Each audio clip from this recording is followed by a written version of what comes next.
pada saat orang melakukan biologis itu, dianjurkan untuk ikhlas karena Allah Subhanahu wa taala. Jadi bukan cuma sekedar sholat antum ikhlas, karena hubungan biologis pun itu ikhlas karena Allah.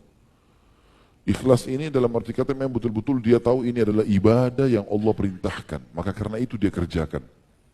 Ya. Makanya orang-orang seperti ini, kalau dia tahu ibadah, misal antum tahu sholat malam itu ibadah, pahalanya besar. Bagaimana caranya supaya ibadah antum itu bagus? Antum akan tidur lebih cepat, ya. Antum akan menggunakan baju yang bersih, antum akan berusaha mandi. Coba orang kalau bangun sholat malam, tiba-tiba saja bangun begitu. Dia bangun terkaget, ya udah dengan bajunya begitu, dengan dia keringatan, wudhu, sholat. Sama nggak dengan orang yang bangun, dia udah tidur lebih cepat supaya dia nggak ngantuk. Dia bangun, dia mandi dulu dengan segar, ganti baju bersih, kopiahnya bersih, mukenanya bersih, sejarahnya dibui minyak wangi. Dia udah pilih surah-surah yang dia mau baca. Ya, dia minum teh hangat dulu sebelum sholat atau ada air ditaruh dekat sejadahnya. Habis selesai 2 rakaat dia istirahat sebentar, istighfar sama Allah, minum air. Mana?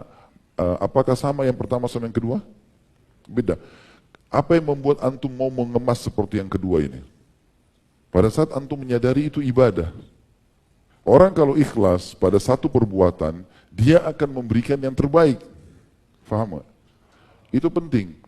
Karena mungkin teman-teman yang belum berumah tangga belum punya pengalaman. Orang berumah tangga punya pengalaman. Berumah tangga pun masih butuh dibenahi masalah itu. Karena akan ada kejenuhan-kejenuhan. Terulangnya kita makan makanan. Misal tiap hari kita makan nasi sama tempe terus. Akan ada muncul kejenuhan. Maka butuh kemasan. Bagaimana mengemasnya itu? Ya. Nah orang kalau tahu bahwasanya dia makan ini karena Allah SWT perintahkan dia untuk menguatkan badannya, ini adalah rezeki halal yang bisa didapatkan hari ini, maka dia makan, dia ikhlas. Gitu. Seperti itulah. Keikhlasan dalam mengejar pahala pada saat berhubungan biologis akan membuat seorang suami atau seorang istri melakukan maksimal buat pasangannya. Jadi bukan hanya sekedar pelampiasan syahwat, itu hanya bumbunya saja.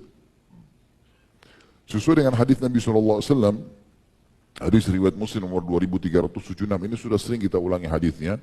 Kata Abi Dzar radhiyallahu anhu, beliau berkata Rasulullah SAW bersabda, fi bidi ahadikum sadaqah, dalam hubungan intim suami istri kalian ada sedekah. Biologis kalian ada pahala yang besar. Para sahabat menanggapi, kenapa sampai hubungan intim saja bisa bernilai pahala? Ya Rasulullah, bagaimana kami memahami poin ini?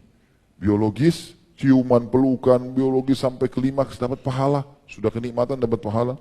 Kata Nabi SAW, kata para sahabat, ayati ahaduna syahwatahu wa yakunu lahu fiha ajr. Qala, ara'aitum law wada'aha fi haram, akana alaihi fiha wizrun, fakadhalika idha wada'a fil halal, kana lahu ajr. Tahukah engkau jika seseorang memenuhi syahwatnya pada yang haram, bukankah dia berdosa?